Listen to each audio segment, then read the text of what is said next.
ಎಲ್ಲರಿಗೂ ನಮಸ್ಕಾರ ಸ್ನೇಹಿತರೆ. 12 ರಾಶಿಗಳಲ್ಲಿ 7ನೇ ರಾಶಿ ತುಲಾ ರಾಶಿ. ಈ ರಾಶಿಯ ಅಧಿಪತಿ ಶುಕ್ರ. ಈ ಚಿಹ್ನೆಯಲ್ಲಿ ಗಾಳಿಯ ಅಂಶವು ಹೆಚ್ಚು ಪ್ರಮುಖವಾಗಿದೆ. ಇದು ಚಲಿಸಬಲ್ಲ ಚಿಹ್ನೆ. ಈ ರಾಶಿಯಲ್ಲಿ ಶನಿಯು ಉತ್ಕೃಷ್ಟನಾಗಿರುತ್ತಾನೆ ಮತ್ತು ಸೂರ್ಯನು ದುರ್ಬಲನಾಗಿರುತ್ತಾನೆ. ತುಲಾ ರಾಶಿಯಲ್ಲಿ ಜನಿಸಿದವರು ಬಹಳ ಮಹತ್ವಾಕಾಂಕ್ಷೆಯುಳ್ಳವರು ಮತ್ತು ತಮ್ಮ ಮಹತ್ವಾಕಾಂಕ್ಷೆಗಳನ್ನು ಸಾಧಿಸಲು ಸಾಧ್ಯವಿರುವ ಎಲ್ಲ ಪ್ರಯತ್ನಗಳನ್ನು ಮಾಡುತ್ತಾರೆ. ಅವರು ಉತ್ತಮ ಕೇಳುಗರು, ಆದರೆ ಅಂತಿಮವಾಗಿ ಅವರ ಮನಸ್ಸಿನ ಧ್ವನಿಯನ್ನೇ ಕೇಳುತ್ತಾರೆ. ಅವರು ನಿಷ್ಪಕ್ಷಪಾತ ಮತ್ತು ಸಮಚಿತ್ತದಿಂದ ಕೂಡಿರುತ್ತಾರೆ. ಅವರು ಸ್ವತಂತ್ರ ಸಿದ್ಧಾಂತವನ್ನು ಹೊಂದಿದ್ದಾರೆ ಮತ್ತು ಯಾರ ಅಡಿಯಲ್ಲಿಯೂ ಕೆಲಸ ಮಾಡಲು ಇಷ್ಟಪಡುವುದಿಲ್ಲ. ಇನ್ನು ಹಲವು ವಿಚಾರಗಳಿಗಾಗಿ ಇತರ ರಾಶಿಗಳಿಗಿಂತ ತುಲಾ ರಾಶಿ ವಿಶಿಷ್ಟವಾಗಿದೆ. ತುಲಾ ರಾಶಿಯ ಬಗ್ಗೆ ಪ್ರಾಥಮಿಕವಾಗಿ ತಿಳಿದಿರಬೇಕಾದ ಅಂಶಗಳು: ವರ್ತನೆ, ಗುಣಸ್ವಭಾವ, ಯಾವ ರಾಶಿಯೊಂದಿಗೆ ಉತ್ತಮವಾಗಿ ಹೊಂದಾಣಿಕೆಯಾಗುತ್ತದೆ ಹಾಗೂ ಆಗುವುದಿಲ್ಲ, ರಾಶಿಯ ಸಂಕೇತಾರ್ಥ ಏನು, ಪ್ರೀತಿ ಹಾಗೂ ಲೈಂಗಿಕ ಜೀವನ, ವೃತ್ತಿ ಜೀವನ ಮತ್ತು ಹಣ ಹೇಗಿರುತ್ತದೆ, ಇತರೆ ಆಸಕ್ತಿಗಳ ಸಂಗತಿಗಳೇನು ಎಂಬುದರ ಬಗ್ಗೆ ಸಂಪೂರ್ಣ ಮಾಹಿತಿ ನೋಡೋಣ. ಅದಕ್ಕೂ ಮುಂಚೆ ನೀವಿನ್ನು ಚಾನಲ್ಗೆ ಸಬ್ಸ್ಕ್ರೈಬ್ ಆಗಿಲ್ಲ ಅಂದರೆ ಈಗಲೇ ಸಬ್ಸ್ಕ್ರೈಬ್ ಆಗಿ, ಹಾಗೆ ವಿಡಿಯೋಗೆ ಲೈಕ್ ಮಾಡಿ ಮತ್ತು ವಿಡಿಯೋ ಸ್ಕಿಪ್ ಮಾಡದೆ ಕೊನೆ ತನಕ ನೋಡಿ. ತುಲಾ ರಾಶಿಯವರ ಸ್ವಭಾವ ಹೇಗಿರುತ್ತದೆ? ಇವರ ಸ್ವಭಾವದ ಮುಖ್ಯ ಗುಣಲಕ್ಷಣವೆಂದರೆ ಎಲ್ಲದರಲ್ಲೂ ಕಾಣುವ ಸಮತೋಲನದ ಪ್ರಜ್ಞೆ. ಅದು ಮನೆಯಲ್ಲಿಯೇ ಆಗಲಿ, ಕೆಲಸದ ಸ್ಥಳವಾಗಲಿ ಅಥವಾ ತಮ್ಮ ಸುತ್ತಮುತ್ತಲಿನ ಸ್ಥಳವಾಗಲಿ, ಎಲ್ಲ ಕಡೆಗಳಲ್ಲಿ ಹೇಗೆ ಸಮತೋಲನವನ್ನು ಕಾಪಾಡಿಕೊಳ್ಳಬೇಕು ಎನ್ನುವುದು ತಿಳಿದಿದೆ. ತುಂಬ ಬುದ್ಧಿವಂತರಾಗಿರುವ ಇವರು ಪ್ರಾಯೋಗಿಕ ಪರಿಹಾರಗಳಿಗಾಗಿ ಹೆಚ್ಚು ಪ್ರಯತ್ನಿಸುತ್ತಾರೆ. ಶಕ್ತಿವಂತರಾಗಿರುವ ಇವರು ಜಾಗರೂಕರು ಹಾಗೂ ಚುರುಕು ಬುದ್ಧಿಯವರಾಗಿರುತ್ತಾರೆ. ಸಕಾರಾತ್ಮಕ, ಸಹಾಯ ಮಾಡುವ, ಸಂತೋಷ ನೀಡುವ ಮತ್ತು ಸ್ನೇಹಪರ ಸ್ವಭಾವದವರಾದ ಇವರು ಕೆಲವೊಮ್ಮೆ ತಮ್ಮ ತಲೆಯನ್ನು ಸುತ್ತುತ್ತಿರುವ ವಿಚಾರಗಳತ್ತ ಹೆಚ್ಚು ಗಮನ ವಹಿಸುತ್ತಾರೆ. ಇಂತಹ ಸಂದರ್ಭದಲ್ಲಿ ಇವರು ಸಂಪೂರ್ಣವಾಗಿ ನಕಾರಾತ್ಮಕವಾಗಿ ಯೋಚನೆ ಮಾಡಬಹುದು ಅಥವಾ ಇತರರ ನೋವುಗಳಿಗೂ ಕಿವಿಗೊಡುವುದಿಲ್ಲ. ಪ್ರೀತಿ, ಸ್ನೇಹದಲ್ಲಿ ತುಲಾ ರಾಶಿಯವರು. ಈ ರಾಶಿಯಡಿಯಲ್ಲಿ ಜನಿಸಿದವರು ತಮ್ಮ ಜೀವನ ಸಂಗಾತಿಯಾಗುವವರನ್ನು ಹುಡುಕಲು ಹೆಚ್ಚಿನ ಸಮಯ ತೆಗೆದುಕೊಳ್ಳುತ್ತಾರೆ. ಪ್ರೀತಿಯಲ್ಲಿರುವವರು ತಮ್ಮ ಸಂಬಂಧವನ್ನು ಸುಗಮವಾಗಿ ಮುಂದುವರಿಸಲು ತಮ್ಮ ಕೈಲಾದಷ್ಟು ಪ್ರಯತ್ನ ಪಡುತ್ತಾರೆ. ಇವರನ್ನು ಒಂಟಿಯಾಗಿ ಕಾಣುವುದು ಅಪರೂಪ. ಯಾವಾಗಲೂ ಜನರಿಂದ ಸುತ್ತುವರೆದಿರುತ್ತಾರೆ. ಪ್ರೇಮಿಯಾಗಿ ತಮ್ಮ ಭಾವನೆಗಳನ್ನು ಹಂಚಿಕೊಳ್ಳುತ್ತಾರೆ. ಸೃಜನಶೀಲರೂ ಆಗಿರುವ ಇವರು ಸಮತೋಲನವನ್ನು ಸಾಧಿಸುತ್ತಾರೆ. ಮಾತು ಮತ್ತು ಪ್ರೀತಿಯ ಮೂಲಕ ತಮ್ಮ ಸಂಗಾತಿಗೆ ತೃಪ್ತಿಯನ್ನು ನೀಡಲು ಇಷ್ಟಪಡುತ್ತಾರೆ. ಸಮತೋಲನವನ್ನು ಸಾಧಿಸಲು ಇವರು ಮಾಡುವ ಮೋಡಿ ಹಾಗೂ ಸಮರ್ಪಣೆ ಇವರನ್ನು ಉತ್ತಮ ಸಂಗಾತಿಯನ್ನಾಗಿ ಮಾಡುತ್ತದೆ. ಆರೋಗ್ಯ ಹೇಗಿರುತ್ತದೆ? ತುಲಾ ರಾಶಿಯವರು ಆರೋಗ್ಯ ಸಮಸ್ಯೆಗಳನ್ನು ಎದುರಿಸುವುದು ಬಹಳ ವಿರಳ, ಏಕೆಂದರೆ ಇವರು ನವಯುವಕರಾಗಿ ಹಾಗೂ ಸುಂದರವಾಗಿ ಕಾಣಲು ಇಷ್ಟಪಡುತ್ತಾರೆ. ಇದಕ್ಕಾಗಿ ವ್ಯಾಯಾಮ ಸೇರಿದಂತೆ ಎಲ್ಲವನ್ನೂ ಮಾಡಲು ಬಯಸುತ್ತಾರೆ. ಆದರೆ ಇವರಿಗೆ ಹೆಚ್ಚಾಗಿ ಬೆನ್ನು, ಪುಷ್ಟ ಮತ್ತು ಮೂತ್ರಪಿಂಡ ಹಾಗೂ ಮೂತ್ರಕೋಶದ ಸಮಸ್ಯೆಗಳು ಕಂಡುಬರಬಹುದು. ಸಂಬಂಧಗಳು ಅವರು ಬಯಸಿದಂತೆ ಇರದಿದ್ದಾಗ ಹತಾಶೆ ಇವರನ್ನು ಕಾಡುತ್ತದೆ. ಈ ರಾಶಿಯವರು ಹೆಚ್ಚು ಕ್ಯಾಲರಿ ಹೊಂದಿರುವ ಆಹಾರ ಮತ್ತು ಮದ್ಯಪಾನದಿಂದ ದೂರವಿರಬೇಕು. ಇಲ್ಲವಾದರೆ ತೂಕ ಹೆಚ್ಚಾಗಬಹುದು, ಚರ್ಮ ರೋಗಗಳು ಕಾಣಿಸಿಕೊಳ್ಳಬಹುದು. ಹೆದರಿಕೆ ಮತ್ತು ಕಿರಿಕಿರಿ, ಒತ್ತಡಗಳು ಗಂಭೀರ ವೈದ್ಯಕೀಯ ಸಮಸ್ಯೆಗಳಿಗೆ ಕಾರಣವಾಗುವುದರಿಂದ ಇದನ್ನು ಆದಷ್ಟು ನಿಯಂತ್ರಿಸಬೇಕು. ಆರೋಗ್ಯದ ಬಗ್ಗೆ ಎಚ್ಚರಿಕೆ ಇರಲಿ. ಸಮತೋಲಿತ ಆಹಾರ ಸೇವನೆ ಮತ್ತು ಸಾಕಷ್ಟು ನೀರು ಕುಡಿಯಬೇಕು. ನಿಯಮಿತ ವ್ಯಾಯಾಮವು ದೇಹಾರೋಗ್ಯಕ್ಕೆ ಒಳ್ಳೆಯದು. ವೃತ್ತಿ ಜೀವನ ಹೇಗಿದೆ? ಮಾನಸಿಕವಾಗಿ ಸದಾ ಜಾಗೃತರಾಗಿರುವ ಇವರು ಹೆಚ್ಚಿನದನ್ನು ಕಲಿಯಲು ಸದಾ ಉತ್ಸುಕರಾಗಿರುತ್ತಾರೆ. ಎಲ್ಲ ರೀತಿಯ ಕೆಲಸ, ಅಂದರೆ ಇವರ ಬುದ್ಧಿಶಕ್ತಿಗೆ ವ್ಯಾಯಾಮ ನೀಡುವಂತಹ ಕೆಲಸಗಳು ಇವರನ್ನು ಆಕರ್ಷಿಸುತ್ತವೆ. ಇಂತಹ ಕೆಲಸವನ್ನೇ ವೃತ್ತಿಯಾಗಿ ಸ್ವೀಕರಿಸಲು ಬಯಸುತ್ತಾರೆ. ವೃತ್ತಿಯಲ್ಲೂ ವೈವಿಧ್ಯತೆ, ಹೊಂದಾಣಿಕೆ ಮತ್ತು ಅಗತ್ಯ ವಿಚಾರ ವಿನಿಮಯ ಮಾಡಬೇಕೆಂದು ಬಯಸುತ್ತಾರೆ. ಉತ್ತಮ ಆದರ್ಶ, ನ್ಯಾಯದ ಪ್ರಜ್ಞೆ ಹಾಗೂ ಹೊಸ ಅಭಿರುಚಿಯನ್ನು ಹೊಂದಿರುವ ಇವರು ನಾಯಕತ್ವ ಮತ್ತು ಸಾಂಸ್ಥಿಕ ಪಾತ್ರಗಳಲ್ಲಿ ಉತ್ತಮವಾಗಿ ಕಾರ್ಯನಿರ್ವಹಿಸುತ್ತಾರೆ. ವೃತ್ತಿ ಜೀವನದಲ್ಲೂ ಉತ್ತಮವಾಗಿ ಕಾರ್ಯನಿರ್ವಹಿಸುವ ಇವರು ಕಲಿಸಲು, ಸಲಹೆ ನೀಡಲು, ಮಾರ್ಗದರ್ಶನ ಮಾಡಲು ಹಾಗೂ ಸಂಘಟನೆಯನ್ನು ಮಾಡಲು ಅಗತ್ಯವಾಗಿ ಬೇಕಾಗುತ್ತಾರೆ. ಆದ್ದರಿಂದ ಇವರು ರಾಜತಾಂತ್ರಿಕರು, ನ್ಯಾಯಾಧೀಶರು, ಸಾರ್ವಜನಿಕ ಸಂಪರ್ಕ ಸಲಹೆಗಾರರು, ಮನಃಶಾಸ್ತ್ರಜ್ಞರು ಹಾಗೂ ಕಲಾವಿದರೂ ಆಗಬಹುದು.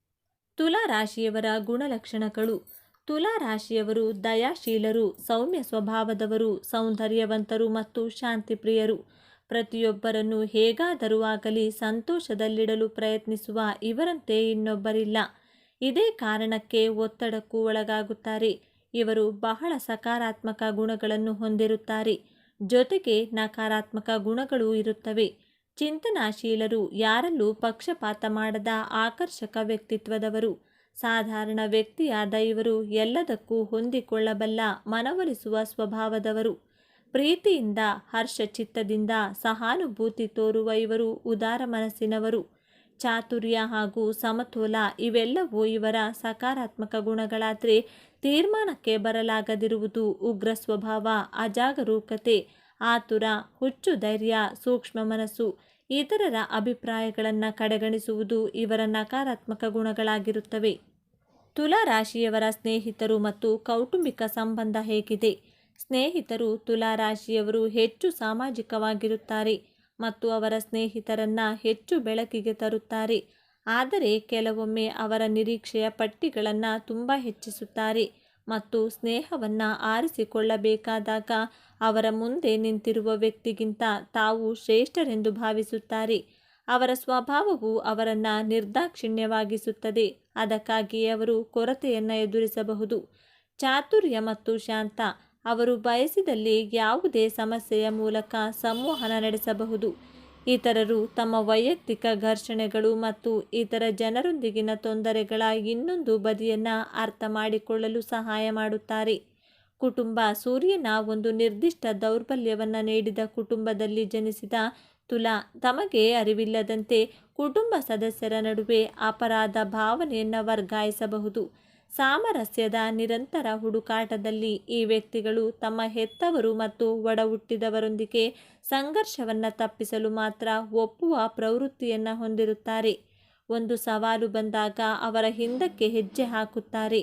ಅವರು ತಮ್ಮ ವ್ಯಕ್ತಿತ್ವವನ್ನು ಪೋಷಿಸಬೇಕಾಗಿ ಮತ್ತು ಅನೇಕರಲ್ಲಿ ತಮ್ಮದೇ ಆದ ದೃಷ್ಟಿಕೋನವನ್ನು ಕಂಡುಹಿಡಿಯಲು ಮಾತ್ರ ಏಕಾಂತಕ್ಕೆ ತಿರುಗಬೇಕು.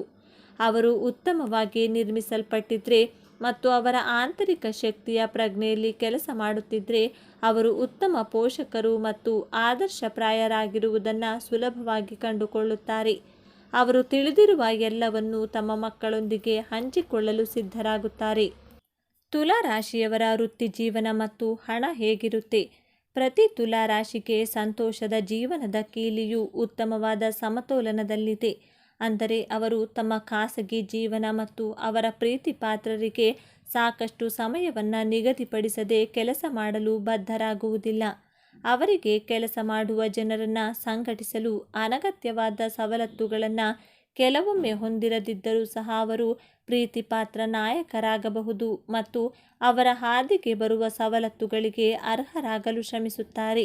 ಸತ್ಯ ಮತ್ತು ನ್ಯಾಯದ ಹುಡುಕಾಟದಲ್ಲಿ ಅವರು ಉತ್ತಮ ವಕೀಲರು ಮತ್ತು ನ್ಯಾಯಾಧೀಶರು ಮತ್ತು ಬಾಲ್ಯದಿಂದಲೂ ತಮ್ಮ ಕಲಾತ್ಮಕ ಭಾಗವನ್ನು ಪೋಷಿಸಿದರೆ ರಾಜತಾಂತ್ರಿಕರು, ವಿನ್ಯಾಸಕರು ಮತ್ತು ಸಂಯೋಜಕರಾಗಿಯೂ ಯಶಸ್ವಿಯಾಗಬಹುದು. ಅವರು ಗುಂಪಿನಲ್ಲಿ ಉತ್ತಮವಾಗಿ ಕಾರ್ಯನಿರ್ವಹಿಸುತ್ತಾರೆ, ಮನವೊಲಿಸುವ ಮತ್ತು ಪ್ರತಿಭಾನ್ವಿತ ಭಾಷಣಕಾರರಾಗಬಹುದು. ಅವರ ಜೀವನದ ಹಣಕಾಸಿನ ಅಂಶವು ಸಾಮಾನ್ಯವಾಗಿ ನಿಯಂತ್ರಣದಲ್ಲಿರುತ್ತದೆ. ಅವರು ಖರೀದಿಸಲು ಬಯಸುವುದನ್ನು ನಿರ್ಧರಿಸಲು ಸುಲಭವಾದ ಸಮಯವನ್ನು ಹೊಂದಿದ್ರೆ ಅದು ಆಗುವುದಿಲ್ಲ. ಅವರು ತಮ್ಮ ಹಣಕಾಸಿನ ಆಯ್ಕೆಗಳನ್ನು ಪ್ರಶ್ನಿಸಲು ಪ್ರಾರಂಭಿಸಿದ ಕೂಡಲೇ ಯಾವುದೇ ರೀತಿಯ ಹಣವನ್ನು ತೆಗೆದುಕೊಳ್ಳುವುದಿಲ್ಲ, ಏಕೆಂದರೆ ಯಾವುದೇ ರೀತಿಯ ನಿರ್ಧಾರ ತೆಗೆದುಕೊಳ್ಳುವುದು ಕಷ್ಟ. ಅವರು ಉಳಿತಾಯ ಮತ್ತು ಖರ್ಚು ಮಾಡುವಿಕೆಯ ನಡುವೆ ಸಮತೋಲನ ಸಾಧಿಸುತ್ತಾರೆ. ಅವರು ಫ್ಯಾಷನ್ ಮತ್ತು ಉತ್ತಮವಾದ ಬಟ್ಟೆಗಳನ್ನು ಆನಂದಿಸುತ್ತಿದ್ದರೂ ಸಹ ಖರ್ಚು ಮಾಡಲು ಅವರ ಆಸೆಗಳನ್ನು ಅವುಗಳಲ್ಲಿ ಅತ್ಯುತ್ತಮವಾಗಿ ಪಡೆಯಲು ಅವರು ವಿರಳವಾಗಿ ಅವಕಾಶ ಮಾಡಿಕೊಡುತ್ತಾರೆ. ತುಲಾ ರಾಶಿಯ ಪ್ರಾಥಮಿಕ ವಿಷಯಗಳಿವು. ತುಲಾ ರಾಶಿಯ ಅಂಶ ಗಾಳಿ ಅಥವಾ ವಾಯು. ಆಳುವ ಗ್ರಹ ಶುಕ್ರ. ಬಣ್ಣ ಪಿಂಕ್ ಅಥವಾ ಹಸಿರು. ಗುಣ ಪ್ರಧಾನ. ದಿನ ಶುಕ್ರವಾರ. ಅತ್ಯುತ್ತಮವಾಗಿ ಹೊಂದಾಣಿಕೆಯಾಗುವ ರಾಶಿಚಕ್ರಗಳು ಮೇಷ ಮತ್ತು ಧನು. ಅದೃಷ್ಟ ಸಂಖ್ಯೆ 4, 6, 13, 15 ಮತ್ತು 24. ತುಲಾ ರಾಶಿಯ ದಿನಾಂಕ ಸೆಪ್ಟೆಂಬರ್ 23ರಿಂದ ಅಕ್ಟೋಬರ್ 22. ತುಲಾ ರಾಶಿಯೊಂದಿಗೆ ಉತ್ತಮವಾಗಿ ಹೊಂದಾಣಿಕೆಯಾಗುವ ರಾಶಿಚಕ್ರಗಳು. ತುಲಾ ರಾಶಿಯವರು ಮಿಥುನ, ಸಿಂಹ, ಧನುರಾಶಿ ಮತ್ತು ಕುಂಭ ರಾಶಿಯವರೊಂದಿಗೆ ಹೆಚ್ಚು ಹೊಂದಿಕೊಳ್ಳುತ್ತಾರೆ. ಗಾಳಿ ಅಂಶದ ತುಲಾ ರಾಶಿಯವರು ಸಂತೋಷದ ಸಂಬಂಧಕ್ಕಾಗಿ ಇತರ ವಾಯು ರಾಶಿಚಕ್ರಗಳಾದ ಮಿಥುನ ಅಥವಾ ಕುಂಭ ರಾಶಿ ಹೆಚ್ಚು ಸಂಬಂಧಕ್ಕೆ ಪ್ರಾಶಸ್ತ್ಯವಿರುತ್ತದೆ. ಮಿಥುನ ಹಾಗೂ ಕುಂಭ ಎರಡು ರಾಶಿಗಳು ದೊಡ್ಡ ಚಿಂತಕರು ಮತ್ತು ತುಲಾದ ಜನರ ಕೇಂದ್ರಿತ ಮನೋಭಾವವನ್ನು ಹಂಚಿಕೊಳ್ಳುತ್ತದೆ. ಆದಾಗ್ಯೂ ತುಲಾ ರಾಶಿಯ ತಾರ್ಕಿಕ ಚಿಂತನೆಗೆ ಹೊಂದಿಕೊಳ್ಳಲು ಬೆಂಕಿಯ ಚಿಹ್ನೆಗಳು ಉತ್ತಮವಾಗಿ ಕಾರ್ಯನಿರ್ವಹಿಸುತ್ತವೆ. ಭಾವೋದ್ರಿಕ್ತ ಸಿಂಹ ಮತ್ತು ಧನುರಾಶಿಗಳು ಸಹ ಉತ್ತಮ ಜೋಡಿಯಾಗಬಹುದು. ತುಲಾ ರಾಶಿಯವರೊಂದಿಗೆ ಹೊಂದಾಣಿಕೆಗೆ ಆಗದೇ ಇರುವ ರಾಶಿಚಕ್ರಗಳು. ತುಲಾ ರಾಶಿಗೆ ಪಾಲುದಾರಿಕೆ ನಿಜವಾಗಿಯೂ ಮುಖ್ಯವಾಗಿದೆ. ಒಬ್ಬಂಟಿಯಾಗಿರುವ ಕಲ್ಪನೆಯು ಅವರನ್ನು ಹೆದರಿಸುತ್ತದೆ. ತುಲಾ ರಾಶಿಯು ಕರ್ಕ ಮತ್ತು ಮಕರ ರಾಶಿಯೊಂದಿಗೆ ಕಡಿಮೆ ಹೊಂದಾಣಿಕೆಯಾಗುತ್ತದೆ. ತುಲಾ ರಾಶಿಗೆ ಕರ್ಕ ತುಂಬ ಸೂಕ್ಷ್ಮವಾಗಿರುತ್ತದೆ, ಏಕೆಂದರೆ ಅವರು ತುಲಾ ಮಾನಸಿಕ ಪ್ರಚೋದನೆಯನ್ನು ಹುಡುಕುತ್ತಿರುವಾಗ ಅವರು ಭಾವನಾತ್ಮಕ ಸಂಪರ್ಕವನ್ನು ಹುಡುಕುತ್ತಿರುತ್ತಾರೆ. ತುಲಾ ಮತ್ತು ಮಕರ ರಾಶಿ ಆರಂಭದಲ್ಲಿ ಪರಸ್ಪರ ಬುದ್ಧಿಶಕ್ತಿಯತ್ತ ಸೆಳೆಯಬಹುದಾದರೂ ಮಕರ ಕೆಲಸದ ಮೇಲೆ ಕೇಂದ್ರೀಕರಿಸುವುದು, ತುಲಾ ಸಾಮಾಜಿಕ ಸ್ವರೂಪದೊಂದಿಗೆ ಹೊಂದಿಕೆಯಾಗುವುದಿಲ್ಲ. ತುಲಾ ರಾಶಿಯವರು ಸಮಾನತೆ ಮತ್ತು ನ್ಯಾಯವನ್ನು ಗೌರವಿಸುತ್ತಾರೆ. ಸಹಜವಾಗಿಯೇ ಇವರು ಶಮನವನ್ನು ದೂರ ಮಾಡುವವರು ಹಾಗೂ ಸಾಮರಸ್ಯವನ್ನು ಕಾಪಾಡುವವರು. ಹೆಚ್ಚಿನವರು ಸಂಘರ್ಷ, ವಾದಗಳಿಂದ ದೂರವಿರುತ್ತಾರೆ ಹಾಗೂ ಜನನ ಭಿನ್ನಾಭಿಪ್ರಾಯಗಳನ್ನು ಸೃಷ್ಟಿಸಲು ಮುಂದುವರಿಯಲು ಬಿಡುವುದಿಲ್ಲ. ಈ ಕಾರಣದಿಂದಾಗಿ ಉತ್ತಮ ವ್ಯಕ್ತಿಯಾಗಿ ಗುರುತಿಸಿಕೊಳ್ಳುತ್ತಾರೆ. ಸೌಹಾರ್ದ, ಸ್ನೇಹಪರ ಮತ್ತು ಆಕರ್ಷಕ ವ್ಯಕ್ತಿತ್ವದವರಾಗಿರುವುದರಿಂದ ಸ್ನೇಹಿತರಲ್ಲಿ ಹೆಚ್ಚಿನ ಜನಪ್ರಿಯ ವ್ಯಕ್ತಿಯಾಗಿರುತ್ತಾರೆ. ಸ್ನೇಹಿತರೆ, ಈ ಮಾಹಿತಿ ನಿಮಗೆ ಇಷ್ಟವಾಗಿದ್ದಲ್ಲಿ ದಯವಿಟ್ಟು ಶೇರ್ ಮಾಡಿ, ಲೈಕ್ ಮಾಡಿ ಮತ್ತು ನಮ್ಮ ಚಾನಲ್ಗೆ ಸಬ್ಸ್ಕ್ರೈಬ್ ಆಗಿ. ಎಲ್ಲರೂ ಭಕ್ತಿಯಿಂದ ಓಂ ಶ್ರೀ ಶನೇಶ್ವರ ನಮಃ ಅಂತ ಕಮೆಂಟ್ ಮಾಡಿ. ಧನ್ಯವಾದಗಳು.